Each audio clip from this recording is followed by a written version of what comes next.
Hello guys and welcome back to this channel, where today guys I'll be showing you how to convert your Shopify store to a mobile app. Now guys, of course the first thing that you need to do is go to shopify.com and then you need to go and log into your profile. But guys, if you do not have one, you can always go and register to Shopify. But guys, if you do not know how to do that, you can always go to our YouTube channel where we have plenty of how to Shopify videos where you can also see how you can do this. Now guys, that we got that out of the way, let's see what we actually have in front of us here. So as you can see here, we have the Shopify store that I have created, and here we have some options.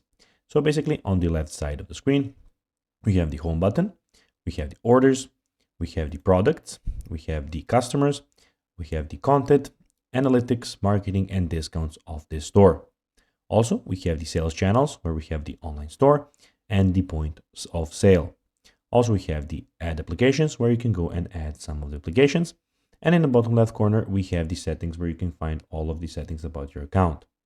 Also, in the top right corner, as you can see, you have my store or your store, where you have the help center, you have the chain log, community forums, hire a Shopify partner, keyboard shortcuts, we have the actual name, and we have your manage account, and you have the, of course, log out option.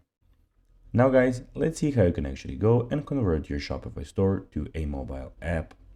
Well, first optimize your site for a mobile and choose a Shopify app that converts your Shopify storefront into the mobile app. You can get the app on the Add App section, which is on the left side of the screen. Customize your mobile app's UI elements, finish configuring your Shopify mobile app, and test it. So guys, that will be everything for this video. I hope that you found this video informative. If you did, don't forget to like this video, share it, subscribe to the channel, and put the notifications on. And guys, as always, I'll be seeing you in the next video. Bye guys.